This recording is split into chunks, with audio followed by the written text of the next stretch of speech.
Well, hello. We're headed to Mountain, North Dakota today. We're turning off of North Dakota Highway 5 onto Highway 32.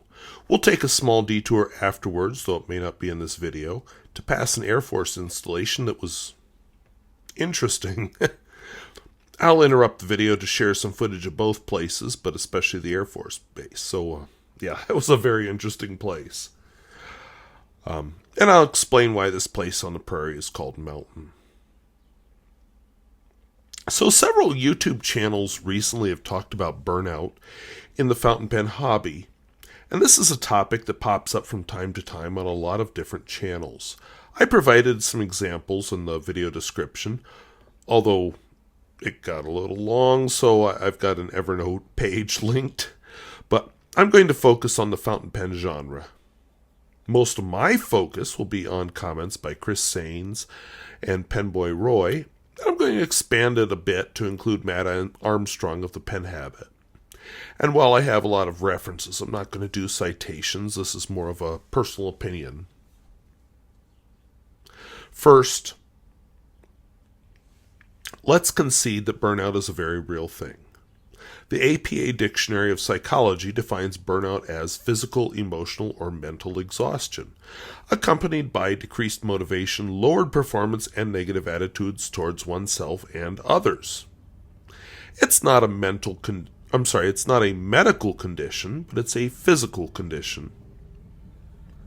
Mental health is physical. It happens when your work-life balance gets out of balance. Signs include fatigue, apathy, headaches, and changes to diet or sleep. Now, I know personally burnout at work. My early years of teaching, I remember several years working long evenings and even late into the night, and I would do it on weeknights, weekends, and, insanity. And I blame my leaving 2 different jobs that I liked because of that. At both schools, I was prepping for 6 different courses, and it's hard, especially for a new teacher. And new teachers work extra hard anyway. I might have lasted at the first job, or the second one, with a better work-life balance. Because I liked both communities. They were small, but I think I really drove myself out of both of them. I would work so much, especially at the first job, that I'd even fall asleep in the classroom when I was alone. And remember, that was when I was in my 20s. And no, I was not bar hopping. That's never been a thing for me. And once you're burned out, you're not effective. Classroom management suffered, grading suffered, the quality of my teaching suffered, and so did my give a darn. Back then, my parents liked to visit during the school year, which, to be fair, is a little awkward when I have a job that actually gives me a whole summer off and they're both retired.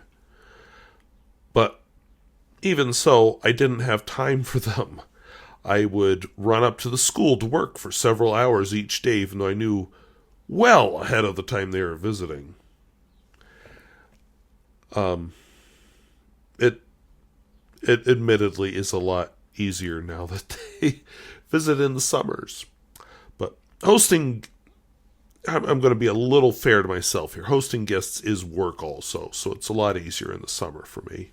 Just don't visit me during the school year unless it's like for 2 hours or something. Now, I do make a conscious effort to balance my life. I'm a lot older now. I try to keep my evenings free. If I need to do extra work, I try to do it in the morning before school. And I have to work. If I don't work, I don't eat. I don't have clothes. I don't have this fountain pen channel. I don't have the fountain pens, and you get the idea. So I need to work. I'm too young to quit. So it's easy to imagine how something I have to do could lead to burnout, especially when you want to do a good job and maybe you just overdo it a bit because you don't have that nice balance. So what about something I want to do, like a hobby? Can I burn out on that? Short answer, yes. It comes down to that balance again, and those of us who YouTube our hobbies have an extra opening for burnout. So I want to address that too. And I want to address burnout in general. It's a thing, and it is usually self-inflicted. And those of us who are in the YouTube hobby, or in a particular hobby, tend to inflict it on each other.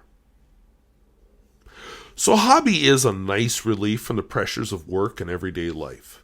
If I don't have hobbies, I have only work. And, speaking personally, in my job, I spend the whole day with people, even if most of them are under the age of 18. So relaxing afterward by hanging out with people is not relaxation to me. So I have my garden. It's a chance to be in nature. My fountain pens allow me to write and actually create new worlds because I like to write fiction. The instruments themselves become a point of interest to the point I love to share it. I love to read. Right? I have an old house with a god-awful amount of work to do.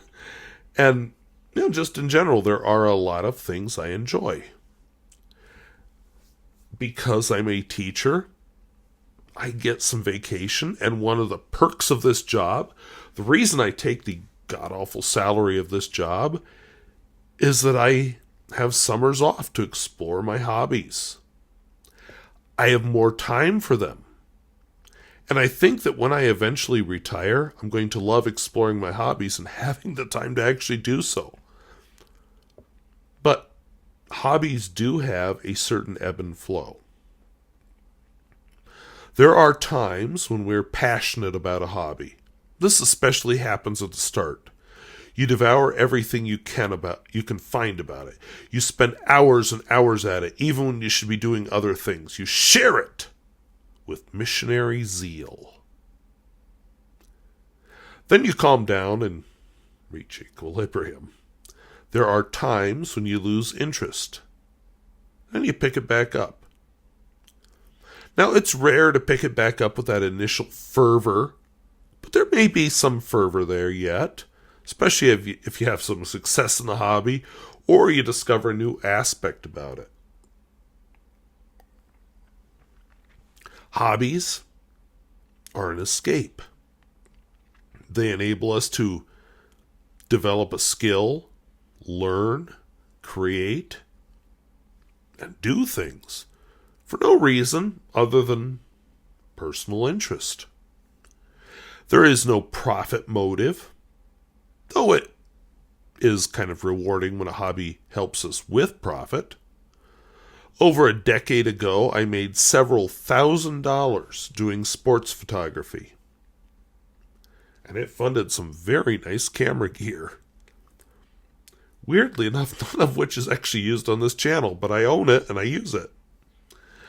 So naturally, our interests change. We oversaturate in one topic, we get bored. Maybe that hobby interferes with too many other things. Maybe as we age, our interests just simply change. Expertise comes through repetition.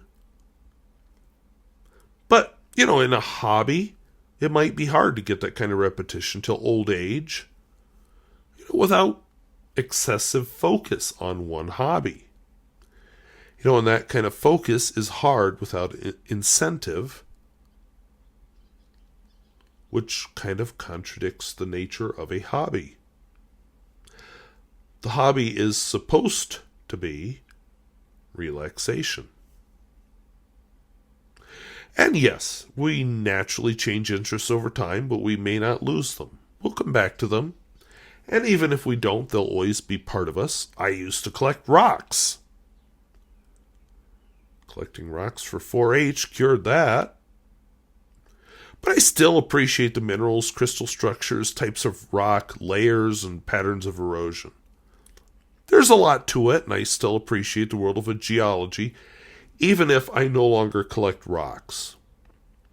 I am richer not financially, but in terms of knowledge, because I focused on this world as a hobby for a time. Your hobbies help you focus on a piece of the world. Maybe it's art. Maybe it's poetry. Maybe it's wood carving. Maybe it's music. But you are richer because you have taken the time to increase your knowledge and experience in some little corner of the world.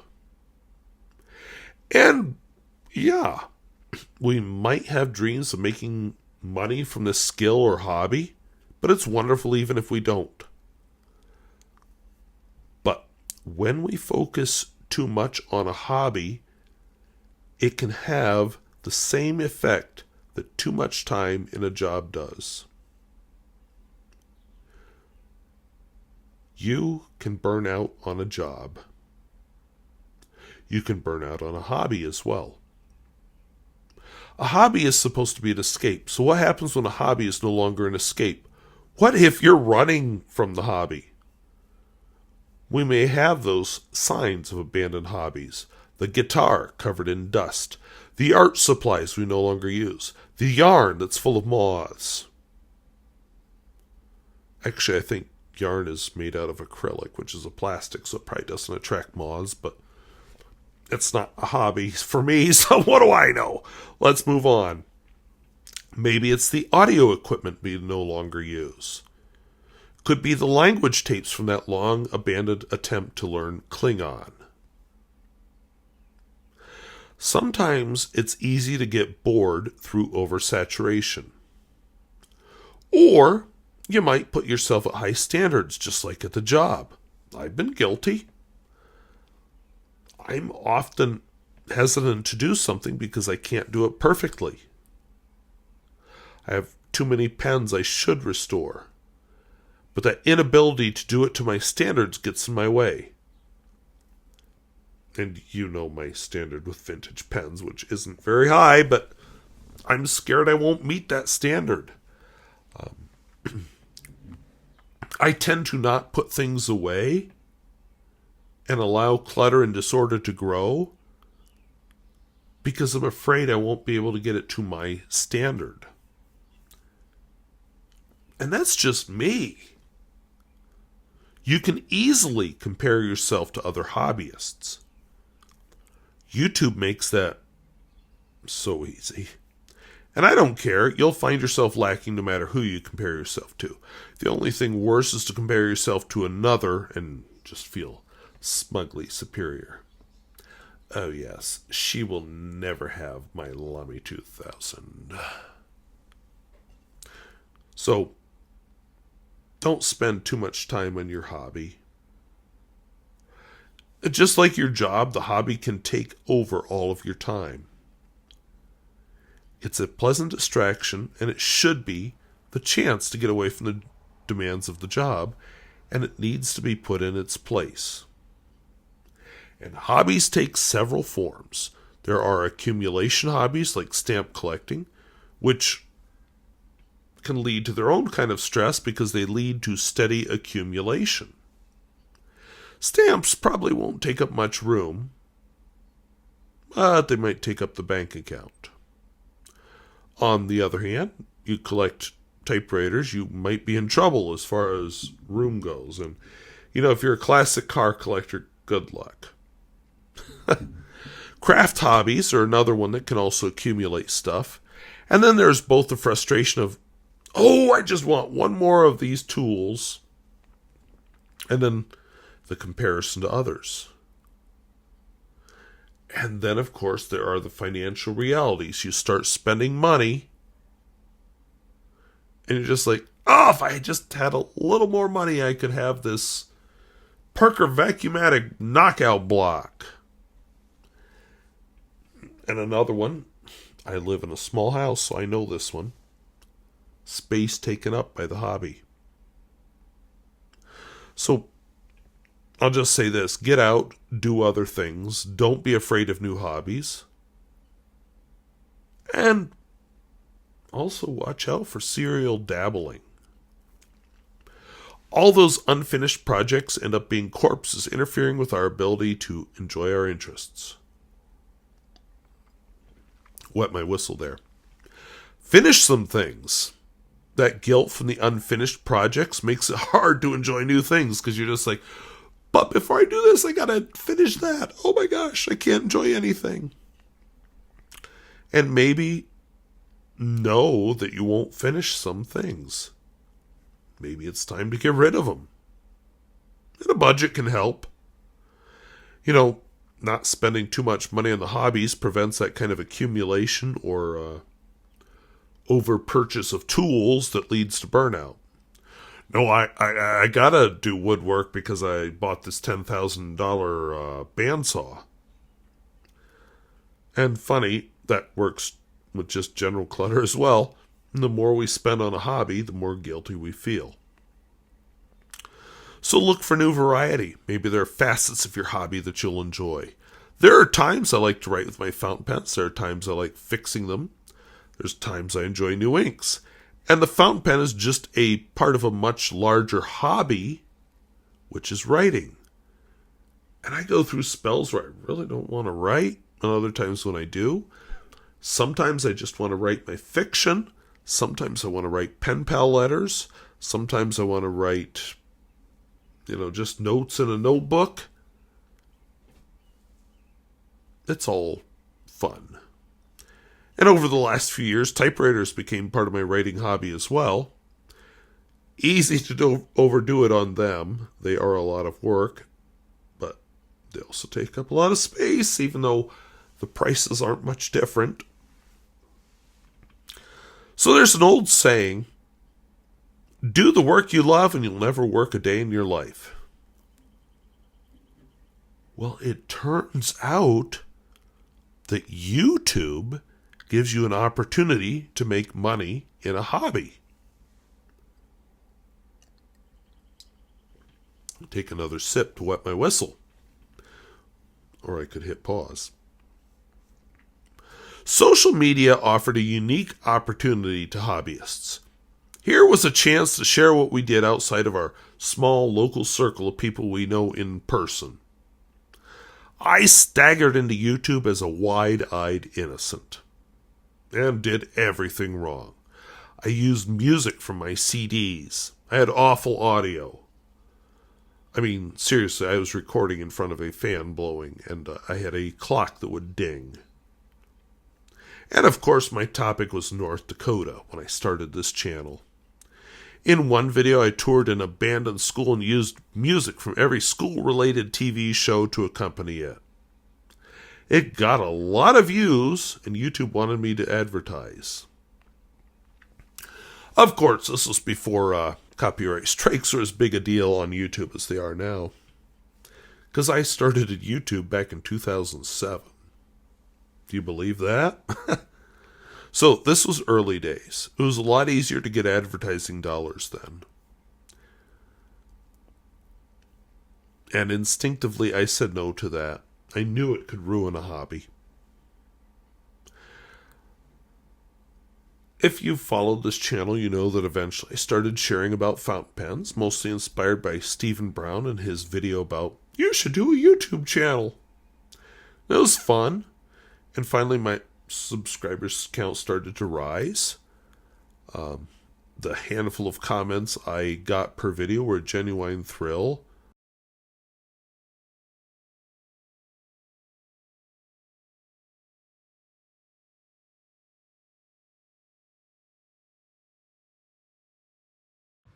Okay, I'm going to show you something very cool, but first I want you to listen to my car radio. I've turned down the volume of the station, but yeah. So I hope the microphone's picking that up.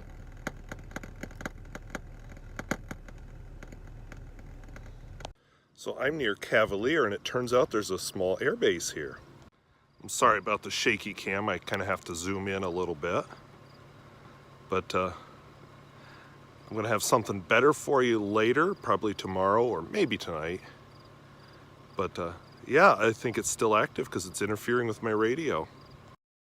Thought maybe I could get closer, but I guess not. And now that I'm further away, less static. So there you go.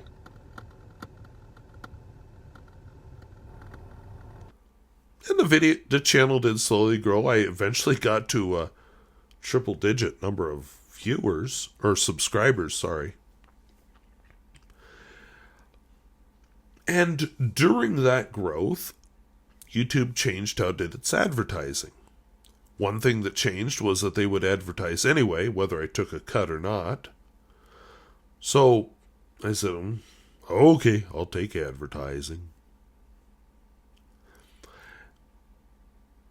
You might be able to see my little bit of distaste for it in that I don't do ads during my videos, what they call mid-roll ads, just before or after.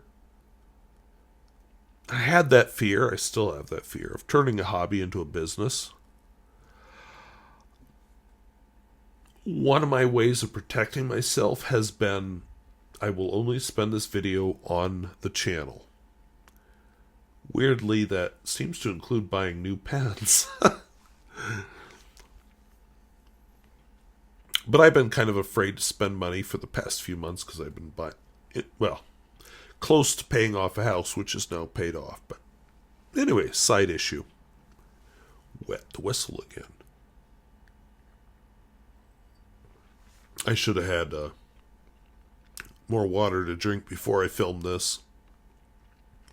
So I just want you to imagine, let's make this all hypothetical. Imagine your hobby is carving squirrels out of wood. It's fun.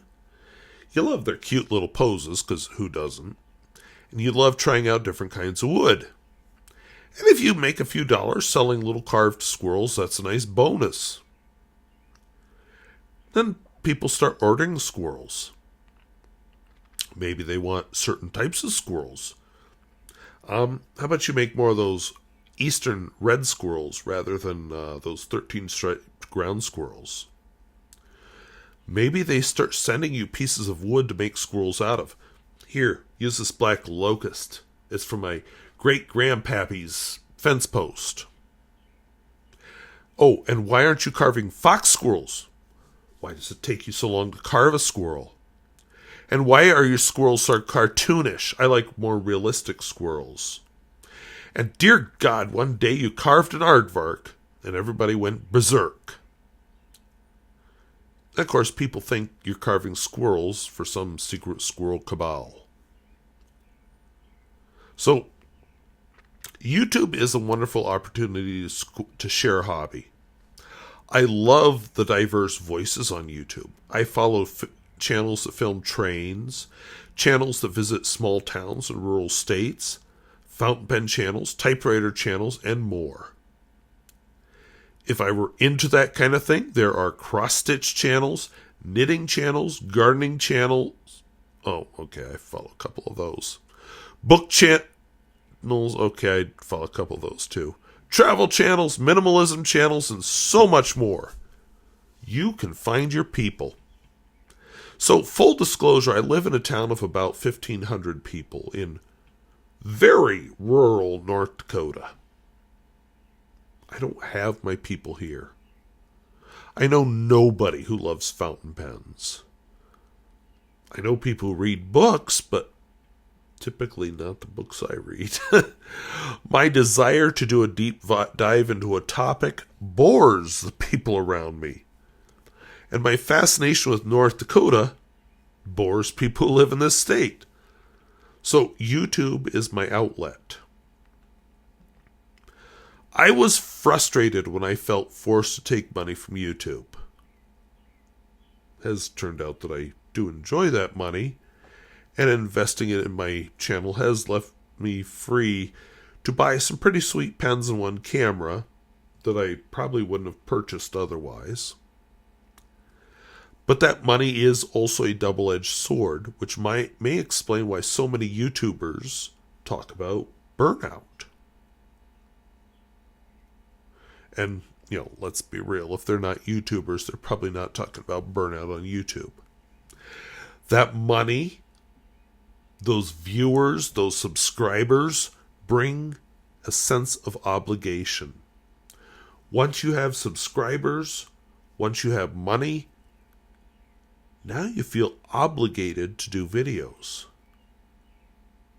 Before I did a YouTube video, I was buying pens. But if I wrote with a ballpoint for a week and didn't use a fountain pen, nobody knew the difference. Now they know. And if I don't do some videos on fountain pen stuff, they're wondering where I am. And if I do stuff that isn't fountain pen stuff, they're wondering, why am I not doing fountain pen stuff? And this obligation is there, whether you make money from YouTube or not. If you do make money, especially donated money, I have never touched that one. I did a joke YouTube video about it on April 1st, but I've never taken Patreon or whatever they call it on YouTube. But that's going to make the obligation even stronger. And I can only imagine what it's like for a channel that gets a lot of donated or loaned stuff. Review this pen. It just came out from Sailor. Try it out. Tell us what you think. Make a nice video about it. Oh, that's a sense of obligation that makes you question your freedom. Sucks the joy out of a hobby. So let's be real. The YouTube income, especially from advertising, is very small.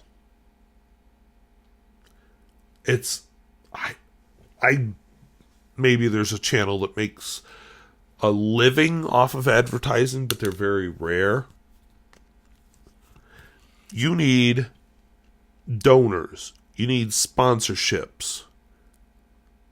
And all of that creates obligation. I've worked with one or two companies, where I got no compensation. I got nothing in return except maybe a little bit of publicity. Where I did a couple of videos not related to a specific content or product or anything, just appearing as a personality. Felt a little awkward doing it, but it was kind of fun. And I got to interact with some other fountain pen people I probably never would have interacted with. So that was nice. So I got publicity and they got my viewers' eyeballs. And I do joke about Big Vintage Pen. And unless I can figure out how to top it, they're going to get their big finale next April 1st. But there is a cautionary tale in the fountain pen YouTube world. Matt Armstrong of the Pen Habit. Now, I link to the pertinent videos below because I am uncomfortable speaking for someone else. Now, he was formative in my early years. He is the reason I really upped my production values, though I did a video just recently where I compared, it was a Survivor pen, and I pulled up old footage and put it next to my current footage, and I thought, dear God, you used to dress up, not just wear a sloppy t-shirt. You used to even shave for your videos, and you were so much more refined, and what the hell happened to you? But anyway, I'll circle back to that, but I will say that, getting back to Matt, he even did some videos with other YouTubers that made me realize that, this fountain pen thing, this YouTube thing, they're not solitary habits. We're actually a community. And yeah, I communicate with several other fountain pen people. Nobody real. Okay, a couple of them are pretty big, but not. Anyway, Matt talked about two areas of struggle. The first one was the absolute nastiness of YouTube comments. I will circle back to that soon, but I'm just going to say that most of my commenters are nice. Maybe I'm lucky. Maybe my channel's just too small to catch too many of those nasty people. I've had a couple nasty commenters, but not very many. The other thing he struggled with was debt that he ran up in reviewing pens.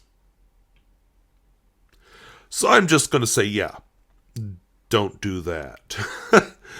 Buy a pen because you want to, not out of obligation or to produce comment.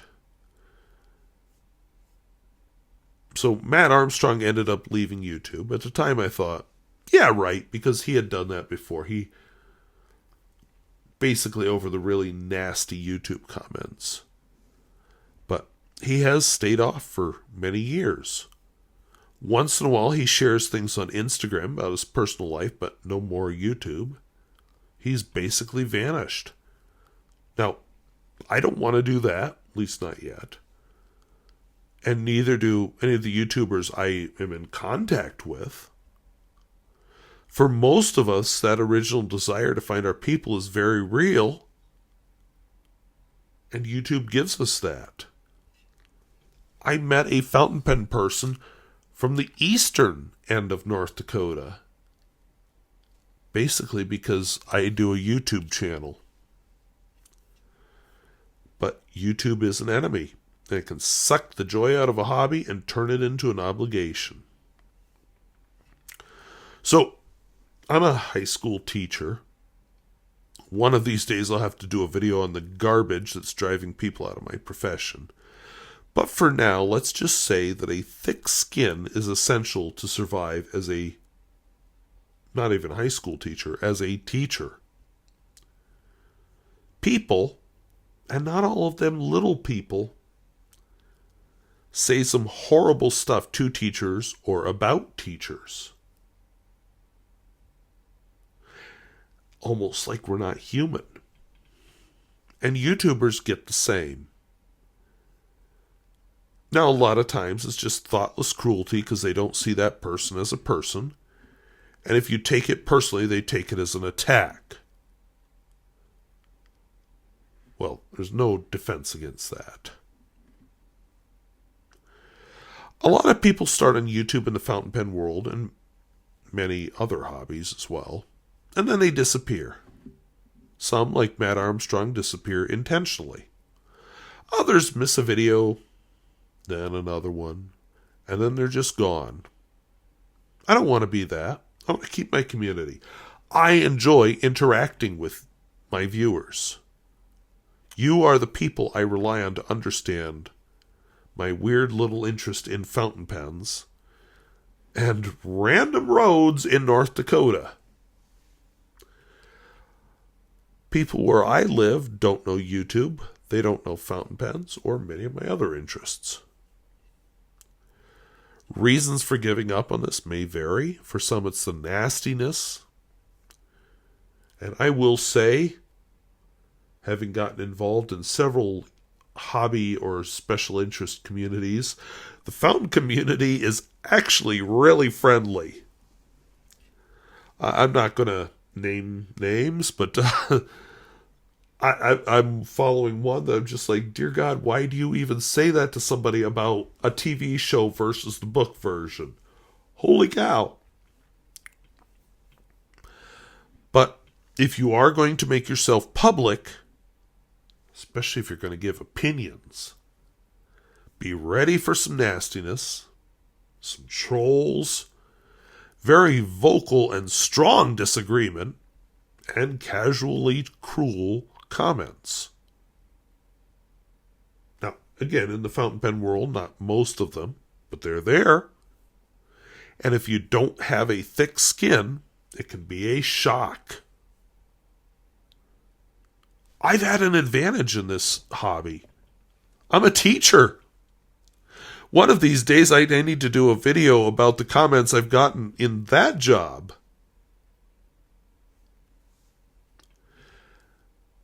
And people who can't grow a thick skin really struggle to do YouTube on this. Some people are bothered by the lack of views on maybe one video, maybe overall, maybe it just taking too long to grow. And I am probably the slowest growing fountain pen channel in the whole fountain pen community. I'll just put that out there. I am. I started this in 2007, and I'm finally approaching 7,000 subscribers in 2024. I'm a slow grower. So if you're worried about lack of growth, compare yourself to me and make yourself feel better. But, for me, I get enough comments and views that feed my need for interaction. There are days when I get more than enough, and I'm starting to wonder when that day's going to come, when I realize, I can't respond to everyone.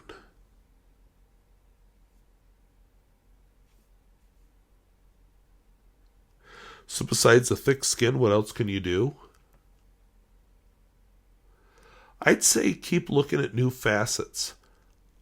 Right now, I'm bored with the acquisition phase of fountain pens. I want to do more on repairing fountain pens. I was doing well with that until my eyesight started to change due to age. I'm almost 50. My eyesight has started to turn from perfect 20/20, which I was lucky, to what they call farsighted, where anything close is a blur and anything far away is perfectly clear. I am looking at my neighbor's house right now, and I can see each individual light bulb in his soffit. Yes, he has LED light bulbs lit up in red, white, and blue. I can see him perfectly. But you put a fountain pen right in front of my face, and I can't read the nib. But, so I hope to do more videos on different facets. For a while, you're probably not going to see very many new videos where I haven't seen that pen before. Bored. But I want to do more repairs. I'm actually enjoying Survivor pens. I'd like to do more rodeos where I compare pens. So find different facets. One YouTuber, Chris Sains, we'll just name it because she did mention this on her channel, got tired of doing all the ink videos. We naturally develop. Maybe down the road I'll do some videos on writing. Or what do I actually put in my notebooks? Pen paling. I really want to do a video on decluttering /editing /curating my fountain pen collection, or one on my ink collection. And I think those are all worthy things. So what I'm trying to say is you have diverse interests. And to keep something fresh, you need to keep exploring new facets.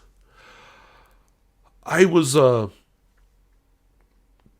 viewing a lot of van life videos, which is people that live in vans, like literally, not a small house like me. They literally live in a van and travel around. And there is a lot of burnout in that field too. And I just have to say, there are things about van life that appeal to me. I enjoy the idea that I could travel. I don't have to pay the high dollars for a motel room. And I could spend the night in some national park in Wyoming or wherever. And then I want to come home to my nice little house that has all my stuff and my comforts and my books and fountain pens, and know that I have somewhere to go home to. A common theme I saw in that hobby was they got tired of having nowhere to call home. And again, they had that same problem of they had to keep creating new content. And eventually they got burned out on it. And I'm just going to close with this. Matt Armstrong may have had the right idea. First, he started taking vacations from YouTube. And then he finally just decided, you know what? I'm done with this. And it could be that season for you. Now, most of my viewers are not YouTubers, so you don't have that facet to deal with, but I felt that facet was necessary to discuss. But hobbies have their time in our lives. You may have had a period in your 20s and 30s when you were mountain climbing. Then you get into your 40s and you find out that, oh, my bones break. Well, maybe it's a time to set that hobby aside and say, I enjoyed it, but it's time to enjoy other things. You know, you get to that point. You may be bored with it. You may have discovered, oh, I can't financially do it. I can't physically do it. There's nothing wrong with saying, nope, I'm done with this. Maybe later, as a 70-year-old, you'll say, yeah, I'm going to climb one more mountain. Okay. But there's nothing wrong with saying, no, I've lost interest in this for whatever reason. So anyway, this got longer than I'd planned. I realized suddenly that somewhere along the line, my script trailed off and I just kept going. So I hope it was interesting. I hope you enjoyed Mountain and you got to see the Air Force Base, and you got to see where I stopped off to hike. And I suspect, because I run way out of video footage that I was filming, you probably got into Cavalier. So I'll be curious about that one myself, where we got. But I think the hiking will stay with me at least into my 70s, hopefully my 80s. I'm hoping when I'm in my 90s, I'll probably do more sedate hikes. But yeah, I hope I'm still exploring new places by then. And I hope I'm still doing something on YouTube, even if it's not fountain pens anymore. So, I'd invite you to comment down below. You know, have you experienced fountain pen burnout or any other kind of hobby burnout, and how did you deal with it? So, well, thank you for watching. Talk to you later. Bye-bye.